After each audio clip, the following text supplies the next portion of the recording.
Hi, welcome to Talk About the Passion. My name is Christian Campagna, and this is episode number 40, So Long Ago. My guest today is Kevin Norton. I've known Kevin for well over 30 years now. Kevin mentions one of his first shows was The Freeze, so this episode is named after that Freeze song, So Long Ago. It fits the episode well, I think. Kevin's a great storyteller, and we talk quite a bit about growing up in Lynn, Massachusetts, and when he discovered music and where it brought him as a musician from his early metal band Burnt Offerings, his time in hardcore band Eye for an Eye, up to his current band the Eulogy, who are based out of Southern California, where Kevin is based now. Like a number of guests I've had on the show now, Kevin lived in that line between hardcore and metal around the same time. Both of those scenes were starting to converge quite regularly. And that was one of my favorite times in music, and people I met during that time are still in my life as of today. We talk a bit about his career in the labor movement. Kevin talks about some of the amazing things he's worked on to make the labor movement in California stronger, and he traces a lot of what he puts into his career and work ethic back to things he learned in the hardcore scene. And this has been a theme with a lot of guests on the podcast, so it's cool to hear that coming from him. A couple more things, and we'll get this started. This is the 40th episode, and I appreciate all the nice feedback I've received from listeners, so thanks for that. It's always nice to hear and keeps me moving forward. I have some great episodes lined up for the next couple of months, I think. This episode is the first one I've done over the phone. It could sound a little better. I'm definitely more low in the mix, which is fine anyway, as I like to think all of these episodes are more about the guest than me. Who wants to hear me keep blabbing like I'm doing right now? I'm on social media, Instagram, Facebook. I update both of those, pretty regularly, so that's a good place to contact me. Also, if you or someone would like to be on the podcast, or you can just say hello. Those channels are the best places to keep updated on what's happening with the podcast. Just search for Talk About the Passion podcast, and you should be able to find it. You can listen to this podcast on Apple Podcasts, Google Play, Spotify, and all those places you listen to podcasts. If you have a free second and want to rate the podcast on Apple Podcasts, that would rule. I love to hear how I'm doing and what can be done to improve this podcast. Anyway, let's get this started. This is episode 40, So Long Ago, with Kevin Norton. Thanks for listening.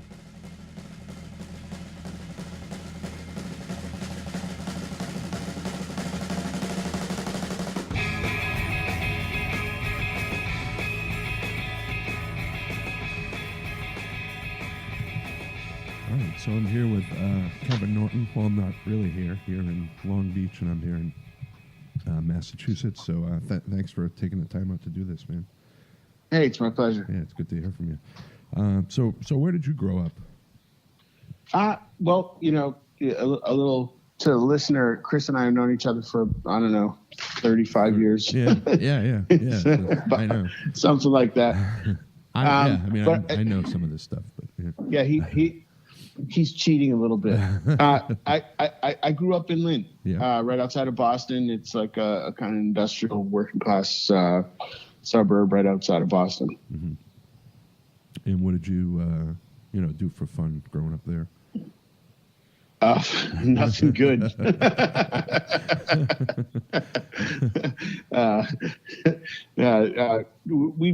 We used to hang out. I played in bands since I was pretty young. Yeah.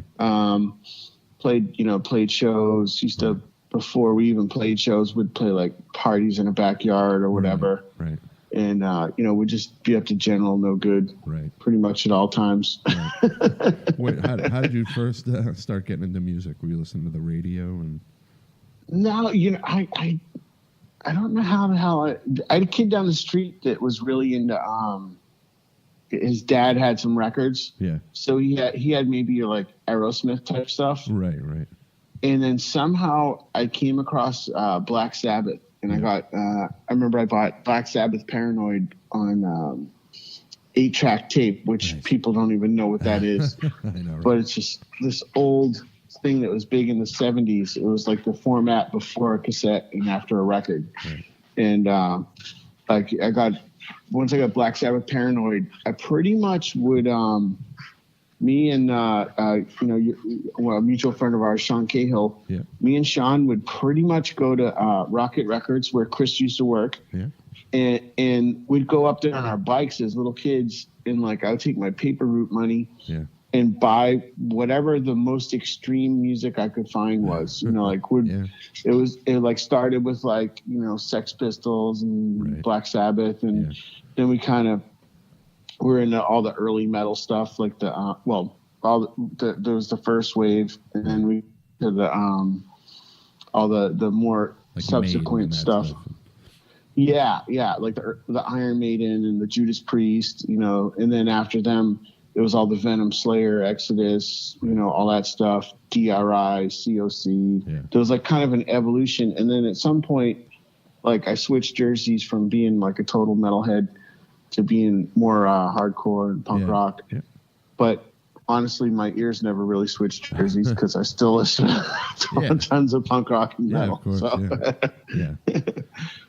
So around when I first met you, you were in a band I think called Burnt Offerings, a metal band. Is that? Oh yeah. So was that your first band that you had? That was probably the second band. I was in a band with the guys who eventually became Disrupt, called Provoked Aggression. Mm-hmm. But we played a show, I think, and like I don't even know if that lineup did. You know, we played a show, and like it was so funny because like two of the guys were afraid to.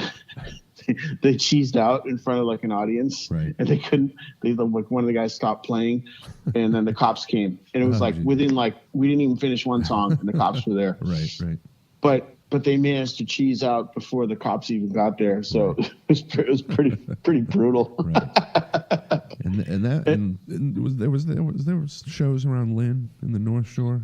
Not yeah. No, there'd be like little hall shows with there was a lot of like crossover stuff. There was a band called Executioner. Oh yeah. That they would always play with like SSD and bands like that. So that, you know, it was a weird thing, but they'd play some random halls like up and around, you know, and So but into Boston to see shows. You know, there wasn't really much of a scene. Most kids were into metal in Lynn, at least that I was aware of. Yeah, and in Lynn, like people probably don't know this, but there's like a lot of bands and musicians that came out of there. Like, you know, Al from, you know, SSD, and then the Disrupt guys that, you know, then did Grief, and, you know, you with Eye for an Eye, and there's a lot of Unearth, and some of those guys were from Lynn. So there's a lot of when people talk about Boston, there's this whole north of Boston scene that was sort of, I mean, it wasn't a scene, but just happened to be just a lot of those kids. So it's cool to, when you look back and think to all you guys. Well, it's really funny because Al Burrell lived the bottom of my street. Yeah, like growing up, but I didn't really know him. Yeah, you know, I met him like years later. Right. But you know, like he literally lived like a minute from me down the street, and you know, you know, he was doing his thing. You know. Yeah. I probably seen him around town, just didn't know who he was. You know? Right. Now, do you remember the first live show that you went to when you started getting into music? First rock show would have been like, I want to say Foghat and Blue Oyster Cult, maybe. Yeah, nice. Something like that. And I was already not into that kind of music. It wasn't hard enough. Yeah. But my older brother was like, he was a little older, and my parents would let me go to a concert with him. Right. So I was like, whatever, I just want to see a band. Yeah. But almost as soon as that happened, I started going to metal shows. Right. I probably started going to those around, I don't know, 83 or something. Yeah. Did you go to any of those Manning Bowl shows? Remember they had like Van Halen? I saw Motley Crue there. Yeah. Who else played there? Did Van Halen play there? Or maybe the Scorpions or something? I don't know. I thought there was two big shows there. I remember the Motley Crue one. Maybe I'm thinking of another place, but I do remember the Motley Crue one that was like huge around there because it was, you didn't have to go into Boston.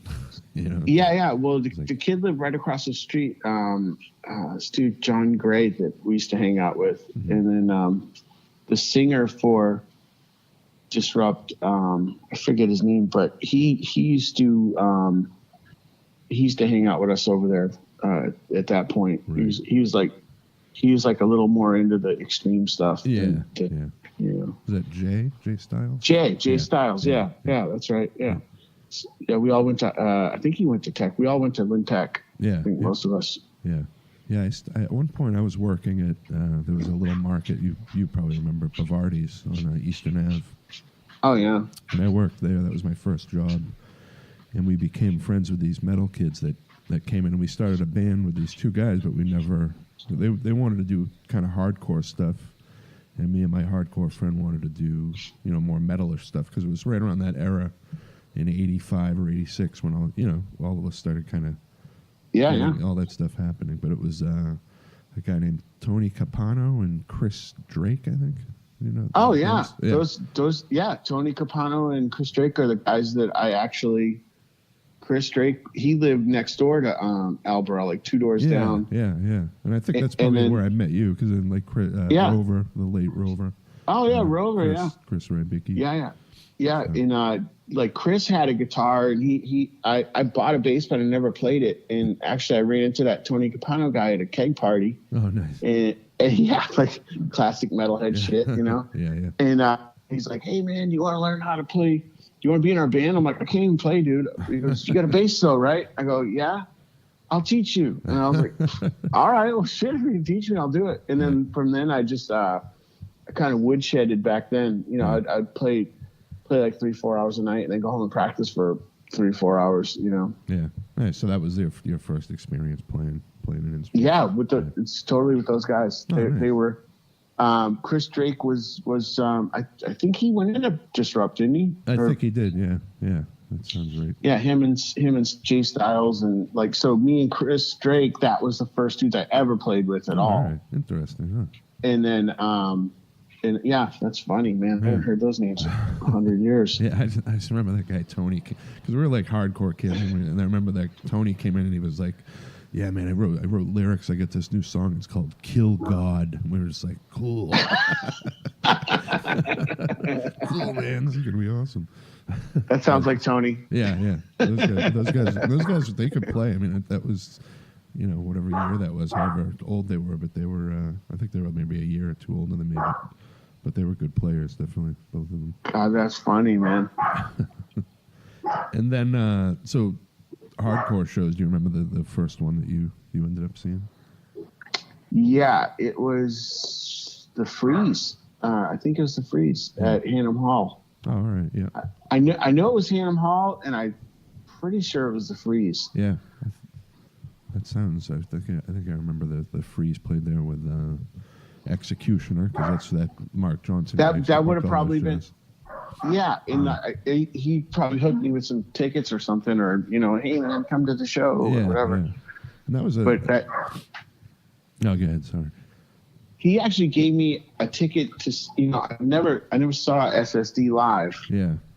And he actually gave me. I used to have it, like this ticket, a live ticket from them. Yeah. That I never went to the show, and because it was like in their later years when they were like AC/DC. Right. I was just like, I was like, I don't want to see that. I don't care. Yeah, but I should have went, because it would have still been like epic. Yeah, that's when I never saw them when they were hardcore. They was more later on in that era. So, but yeah, it was cool, but it wasn't like what you hear about. So, yeah, all the crazy shit. Yeah. Although I'm sure they probably pretty crazy anyway. Yeah. Now, do you remember, because were you going to shows with long hair at that time? Because you had, I think. Yeah, sure. Hair. Yeah. Yeah. I was full metalhead. Yeah. Till I guess all my hair burnt off after burnt offerings. Yeah. Yeah. No, I had long hair till I think high school. I got out of high school, and then we got into some. We just got into punk more, and we were just like, you know what? we aren't metalheads anymore. We're hardcore, you know. Yeah. It's funny too. There was a period when like that wouldn't fly with like long hair as it shows. But I think that era that you and I sort of came up in is when we all started coming together, and I think it's probably because we initially got into metal, and they seem to go together, and you started meeting dudes like Mark Johnson and like Greg Delaria, Mike Gitter, those guys that were sort of in both scenes. And well, the other part is like we'd show up with like all these crazy dudes from Lynn, and the supposed badass dudes weren't that badass. Yeah, exactly. It's like, what? Yeah, definitely. Yeah. So they were kind of like these crazy fucking metalheads.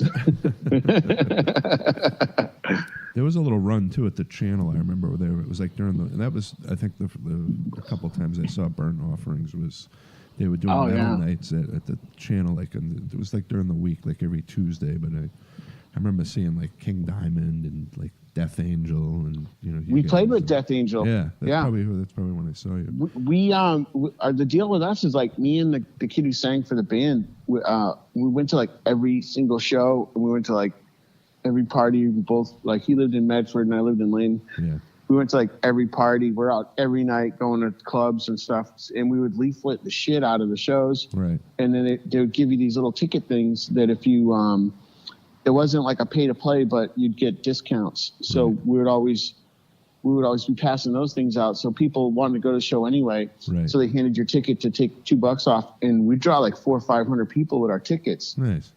So they'd be like, holy shit, put them on every show. Yeah. So we played some like huge shows, even though we weren't that great.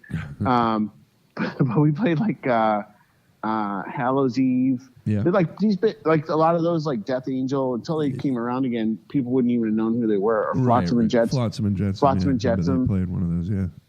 Yeah, we cool. we played a couple shows with them. Yeah. But yeah, it was funny because like for where we were at, musically, we had a bunch of guys that could play really well, but just the material wasn't wasn't there the greatest. Yeah. But it was fun though. That was like, those are the guys I really learned how to play music with though, is those guys. And then after that, just learning by recording and doing more pro stuff. Did you guys ever record anything with Burnt Offerings? Yeah, there's a demo floating around on YouTube somewhere. Oh, nice. I don't know that I really want to promote it. Yeah. It's like looking at a picture from your prom. You know what I mean? Yeah. I have some embarrassing ones of those, definitely. Yeah. But all the dudes in my band in that was like, it was my friend Rodney, who was like pretty much like my brother. Yeah. And then growing up, and this dude Rob and this other guy Gene, we had a blast with the band. We were crazy fucking guys. Yeah. At that point, so it was good times. Nice. Are you still in contact with those guys? Yeah, like that's kind of the cool thing about social media, is you get in touch with these people after like years and years, and then they're all kind of like not as crazy either. Yeah, I know, right? Yeah, everyone's kind of getting older and mellowing out and stuff, and but that's cool. And then so eventually, Eye for an Eye. How did that band come about? So I'd been jamming with this guy EK. Yeah. He had been in like Wrecking Crew and FUs. Yeah. He went down to New York and played in Warzone. Yeah. So when he came back, him and I had a band, and then I was going to New York. I was going to play in Warzone. Yeah. And I was down there playing with them, and then they're like, hey, you're in the band. Yeah. And then one day I showed up to practice. There was another guy. He goes, hey, you trying out for the bass? Because I think they thought, like, because I was coming from Boston, I was going to flake out. So, right. Which wasn't that crazy of an idea. Right. In retrospect. Yeah. So they got some like local guy from New York, and at that point I was like, all right, well, fuck them then if they haven't done that. Right. But so then I came back to Boston, and then Eye for an Eye was looking for a bass player, and they knew I played bass and had been playing around for a while, so I got in that band. Nice.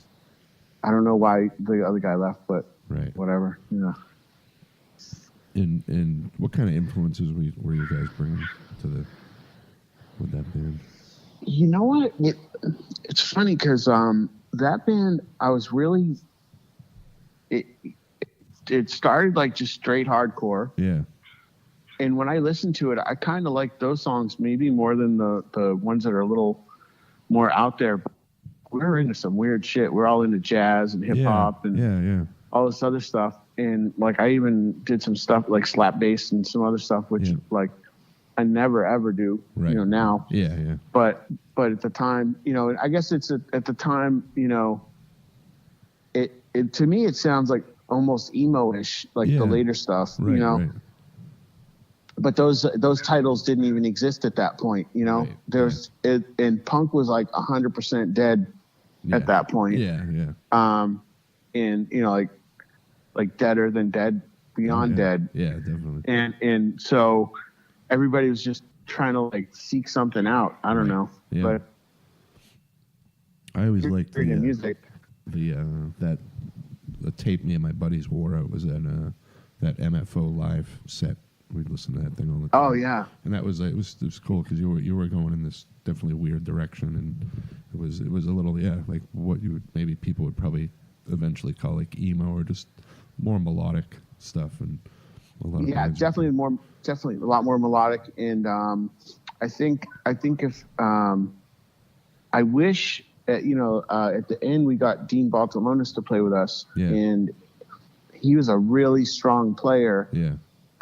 And I wish we recorded a record with him because we had like a bunch of material, right? And we had some really good stuff, and just for whatever reason it didn't work out. Yeah. So the band broke up for the usual bullshit, right. Yeah. And so we ended. Well, a lot of it was like at the time, our music wasn't very heavy, right? Like by today's standards, especially with beat down hardcore and everything. Yeah. The shows were crazy violent. Yeah. Like like people would like empty out, the whole club would empty out, and I feel like they'd like kill a person every 3 or 4 songs. It was like, and I was like, this isn't fun, man. Yeah, definitely. So between that and there was some beef with not with me, but with the other guys in the band with each other. So right, yeah. That's always fun. Yeah, exactly. Yeah, I think one of the last times I saw Eye for an Eye too was it was a weird venue in downtown, like maybe almost in Chinatown, and it was like a hip hop night. They had breakdance. Oh yeah. We played with we played with was a guy named Master Ace. Oh, and who else? But sort of like my other band, where we draw really. Eye for an Eye drew well no matter what. Yeah. And we had a lot of crossover with the college kids, with hip hop and stuff. Yeah. So the kid John Regan, the kid who he was like the big promoter in Boston doing hardcore at the time. Yeah. He got into he goes to college and he starts doing other music. Yeah. Well, he would throw us on some random ass bills because like with us we didn't have like a huge guarantee, but we'd pack the place. Right. Yeah. Of course. So it's kind of like a policy. What was that?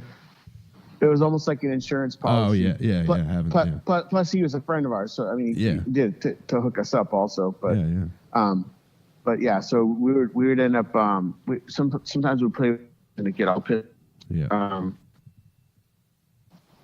And we were like a little regional thing. We weren't like a huge, national or global band, but we would right around Boston, anywhere we'd do like 400 or 500 kids. So we'd play with all these people, and they did like draw 50 or 100, but they'd be, a national act, and they'd be pissed off that like, you guys or we'd get like a similar guarantee to them, which is like only like $400 or something. Right. Yeah. But they'd be like pissed off, and you're like, "Fuck you, man! We drew everybody. Did you notice they all left?" Exactly. So, but yeah, there are some lame. We had like several bands that were lame about that. Yeah. Which you'd think they would be used to it if they're touring all over the place. I know, right? Yeah, exactly. Right.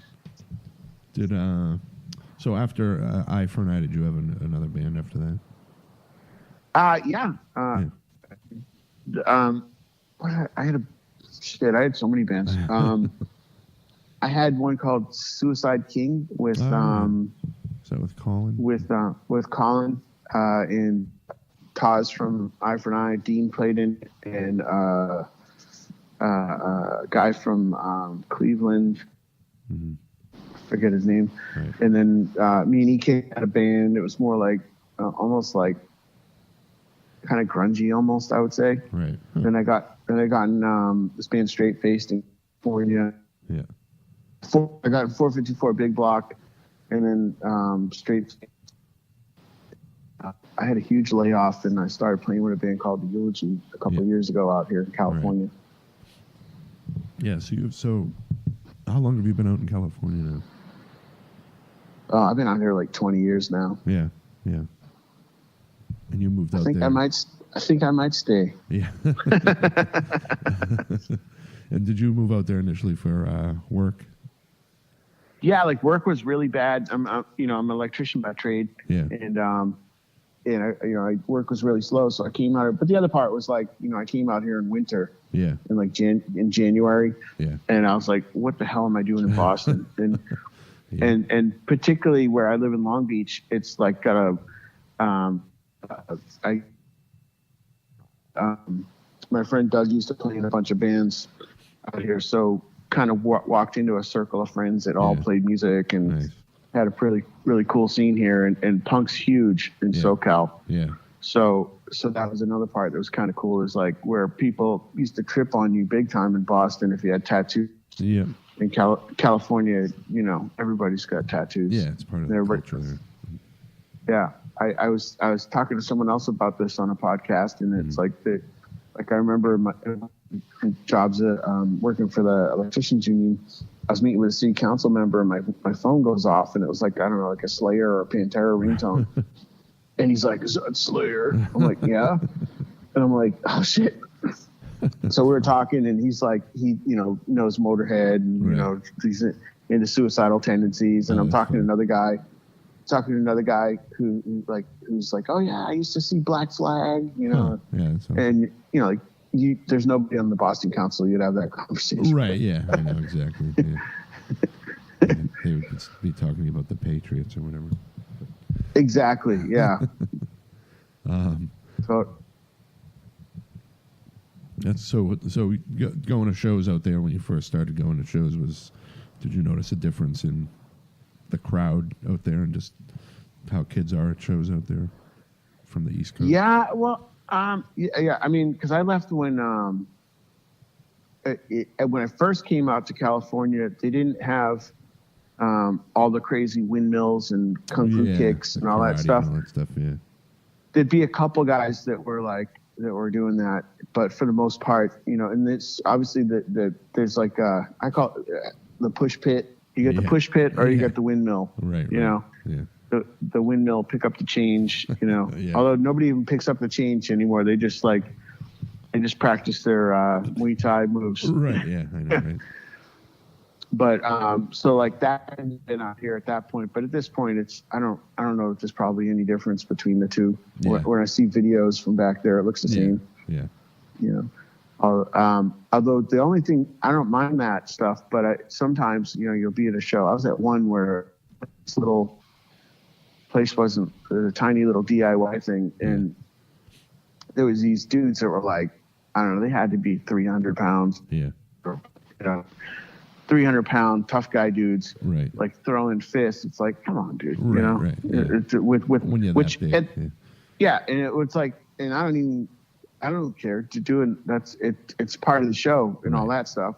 As you and I would be in the pit for years and years, would be in it, but it's almost like to a point now where there's nobody even in, like you're in the pit and you're hitting people, cool. But if you're like, like clobbering some little 50-pound emo kid with, and you're 300 pounds, it's kind of ridiculous, It's kind of ridiculous. Yeah. And I don't know if I've become a squish or what, but it's, it should have size appropriate. They ought to have a size appropriate pit. Yeah. Well, I think listening to the eulogy, I don't think you've become a squish, and that's pretty heavy, angry stuff. So it's definitely. That band's we're pretty pissed off. Yeah. So tell me about that. How did you get together with that band? I know you know Doug. Yeah. So Doug McKinnon, one of my best friends. He was my roommate in Boston and my roommate in Long Beach. Right. And he's had been living in Miami for a long time. Moved back to Long Beach, and he was like, "Hey, let's jam." And I hadn't really played with a band in forever. Yeah. And I was like, all right, sounds cool. And then I reached out to Pete Riley, who I knew from playing in. I was in a band with him called One Up in Boston. I forgot about that one. Yeah. With I think Ben Chused was in that band from 10 Yard Fight. Oh yeah. But we just did one show. It was just a fun thing. Yeah. But he moves out and we start jamming. We talked to Pete, and we hadn't even played yet. And Matt Henderson expressed interest, and I was like, "Oh hell yeah!" Sure, yeah. Yeah, right. Yeah. So then we started playing, and it took us a while to kind of find what we were trying to do. Yeah. And then once we figured out, and it started. We were just kind of screwing around, and then it was like, "Hey, this stuff is actually pretty solid," So then we started playing some shows, and kind of our gig is everybody's in the band now is Doug ended up opening up a gym called Long Beach United, which is really popular, and so he couldn't do the band at the time. Right. So we've gotten a new drummer, a guy named Mark Jackson. He was in a bunch of bands, Throwdown and Bleeding Through, and Pete left the band, got married, and then we got a guy named Matt Mentley, who was also in Throwdown. He's been playing with us for like the last year or so. And Sergio Chavez is a singer. He's a kid that used to come see when I used to play in this band called Straight Faced. Okay. He used to come out to shows and jump up on stage with us, like to sing a song. He was like the little kid that could sing. Right. Bumped into him at a terror show, and he was like, "Hey, I want to sing for your band." I'm like, out of here, Right. Because he just reminded me as a kid, the kid that was like 15 years old, but turns out he's like fucking six, amazing singer. We're like, what we heard is we listened to his demo driving back from the show, and we're like, holy shit, that guy's badass, and he's such a cool guy. He's fun as hell. Nice. He's a funny, really funny guy. So it's been a joy to play, and we just basically our thing is we because of all of our job obligations and all that stuff, we can't really tour or anything. Yeah.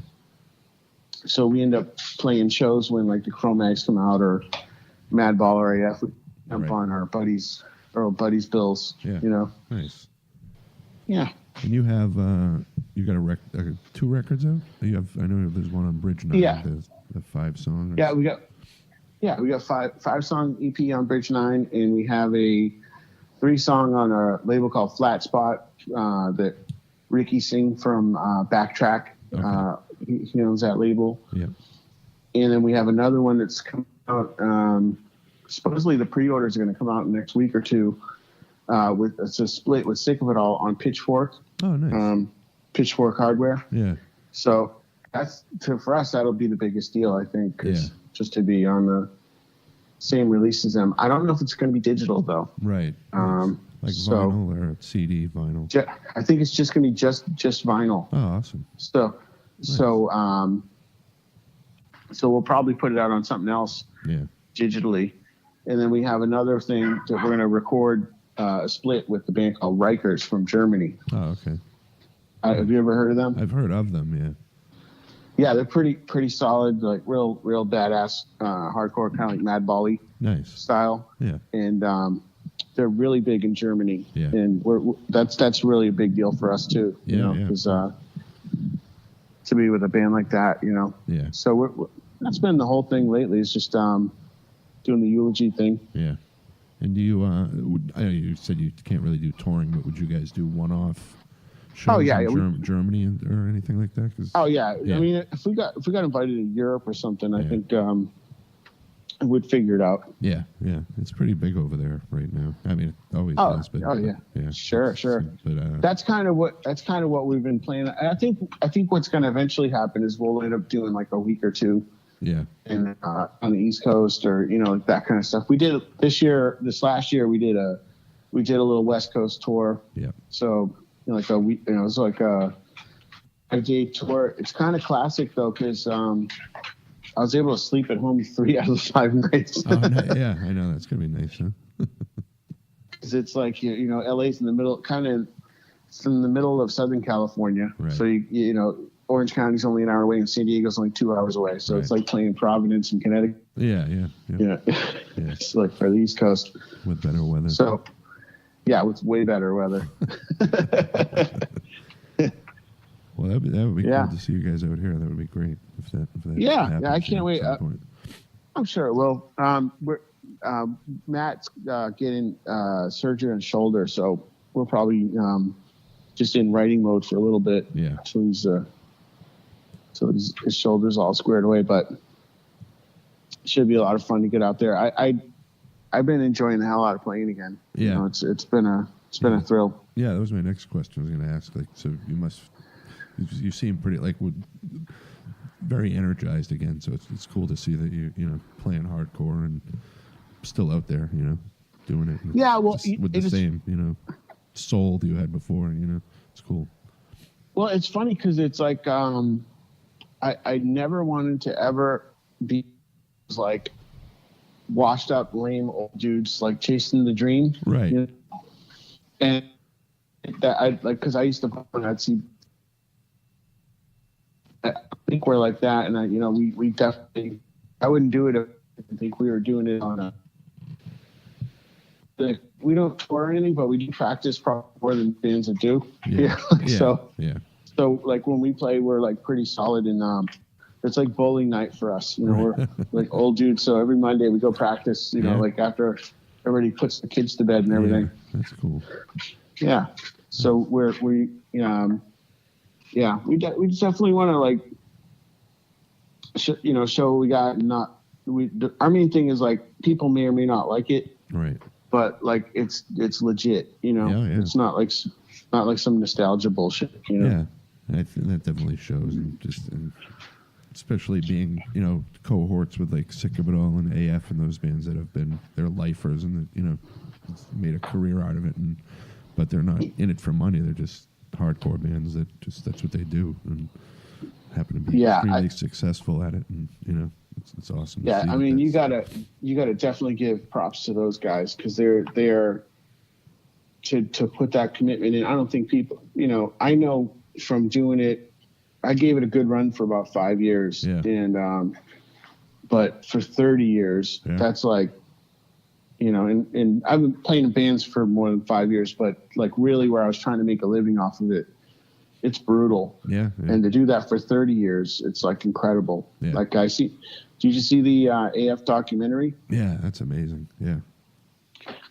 Like I think Roger got this chest implant, for anybody who hasn't seen it, the singer for Agnostic Front, and for heart murmur, some kind of heart condition.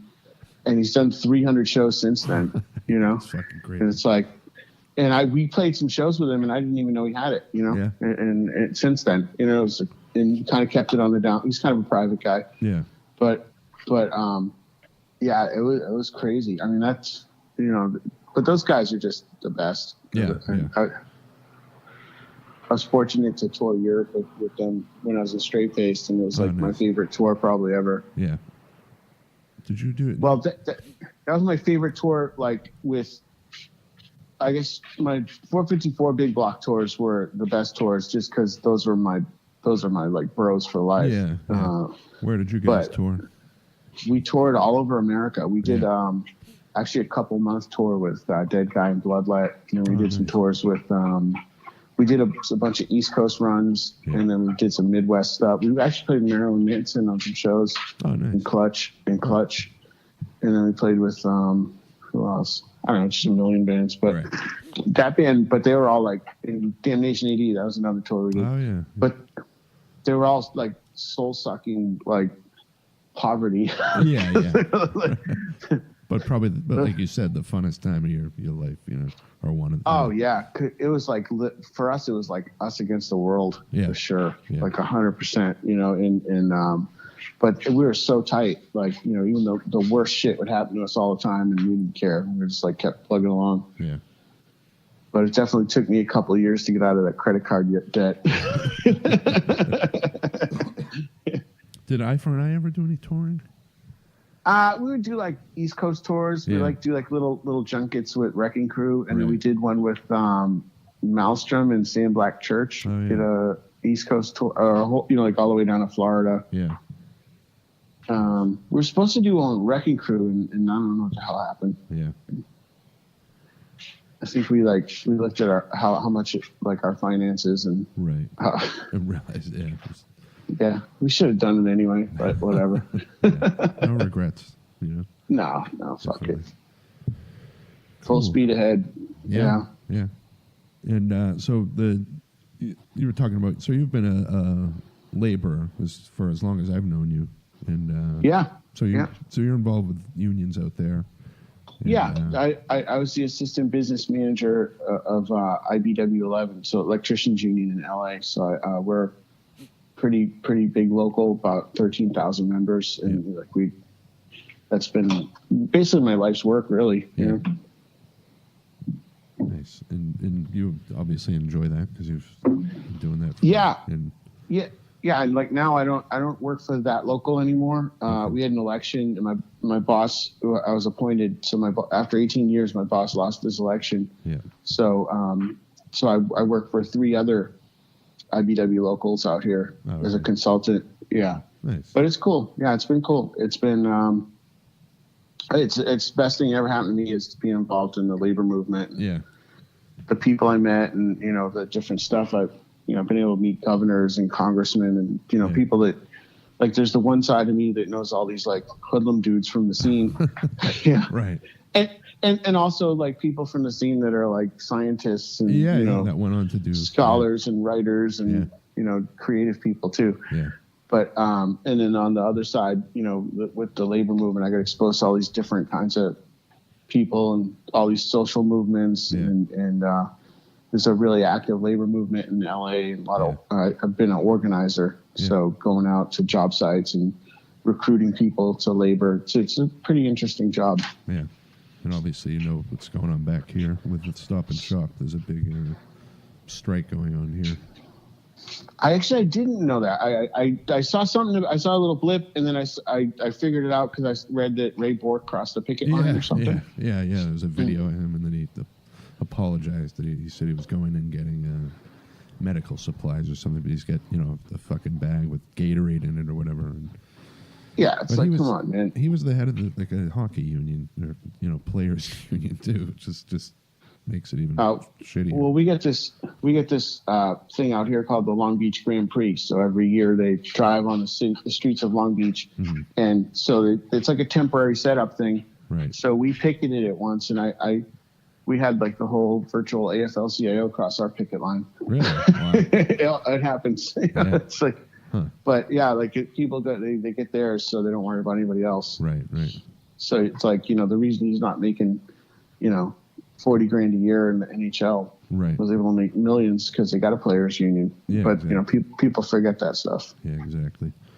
And do you think the unions are getting smaller or less? You know. Oh shit! Yeah. Yeah, nationally for sure. In places like California, they're. I don't know if they're numerically bigger, but they're definitely more powerful. Yeah. It's interesting because we had a bunch of measures that were designed to kill labor, so we can't participate in elections, and you know, can't spend any of our. You can collect union per person. You can collect money, PAC money per member, as long as they authorize it. And they didn't want to, you know. Right. So like any other organization, medical association, insurance company, corporation, there are all these people involved in politics, but they want to silence the one group that's got any clout for working people, you know. Exactly. It's fucked up. Yeah, it's crazy because it's, you know, they're I think it was last time I saw it was like, I think 188 to 1 were outspent, but I don't even know what it is now. I think it's like the post-Trump era. I think it's like not even. You know, it's like people like the Koch brothers that are, trying to spend.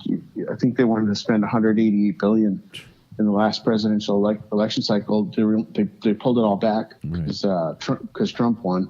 Right. But I mean, for two people to spend that kind of money is just not good for our democracy. Right. It's fucked up. Yeah. But the long and short of it is, I kind of went off on a rant, but it actually made the labor movement in California way stronger because we fought all these initiatives. So then they kind of made us into like a ninja. Yeah. But they just can't beat us. Yeah. That's awesome, man.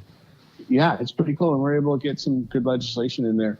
Although I got to say, we're not as good at doing like the right wing. When they get in, they put in all sorts of things that like hurt people right away that help corporations, and labor wins or labor endorsed candidates win, and it's a lot of like mañana. That's what we call it. Yeah. That's the Spanish word for tomorrow, but they're always, giving you that mañana bullshit where, we'll do that tomorrow. We're going to try to get that.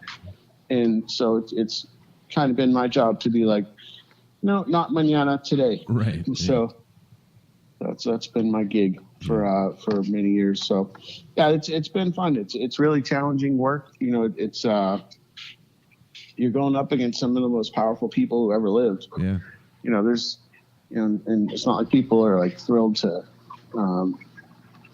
pay people more to work on their buildings or stuff like that. But, it's definitely fun work, and it's really rewarding. You see like people that maybe would have lived in poverty, be able to get into a good career and buy a house and all that stuff. We did a lot of outreach to kids in the hood and got them in the apprenticeship program, or our apprenticeship program. So we literally gotten like thousands of kids from South LA and East LA into the union apprenticeship program. So it's been really cool. That's awesome, man. Good stuff. Yeah. So that's been my other stuff to do. Yeah. Do you think any of that ties in with like time and like music and the hardcore scene? Oh, like your 100%. Your passion and just drive to definitely in where you grew up in, sort of a working class city. Yeah. I mean, I grew up in Lynn, and like there's about this. It's a town that really got. If anybody doesn't know it, it really was really upper middle class when I was growing up. Yeah. And then by the time I got out of high school, all the factories had closed. Yeah. And we really went through some rough times, and I think it's still going through rough times. Yeah. So it definitely. And then going to shows, nobody intimidates me. Yeah. You're like, what's someone going to do at City Hall? They're not going to kick my ass. Right. Yeah. So, and then we, even handing out flyers, like doing leafleting and stuff like that, all that stuff from hardcore, and then the DIY thing, and then, all these punk bands with the politics of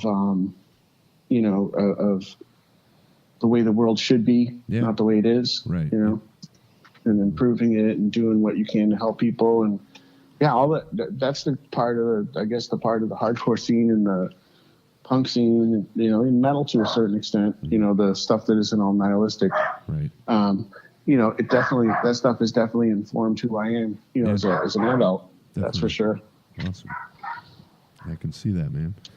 Yeah. Well, and for the record, any of these political opinions and whatever, that's all me. It's nobody else in the band or any of that shit. Yeah. It's perfect. Yeah. Well, I'm happy that you're kicking ass out there, and you've been doing this for so long, and Yeah, it's been cool, man. California's been good to me. I'm even my wife and I are opening up a bar. Oh, really? Called Supply and Demand. It's so we're gonna have some bands play. It's a pretty small venue, so nice. But it'll mostly be like fancy pants beers and cocktails, and once in a while we'll have some bands and DJs and stuff. Nice. In Long Beach? Yeah, in Long Beach, called Supply and Demand. Oh. So if you see it, swing through. Cool. All right, man. Are you still straight edge? No. not at all. It's been a while, huh? Yeah. All right. Well, then you definitely got to come by, and the first beer's on me. All right. Yeah, I'm going to be out there in November actually for a few days. So this time I'll definitely have to get together. Yeah, definitely should. Awesome. Well, thanks for doing this, man. I definitely. Hey, it was a thrill, Chris. It was good to talk to you, and we'll see you at Rocket Records. Yeah. All right, man. I will talk to you soon. Right on, bro. Right. Bye. Bye.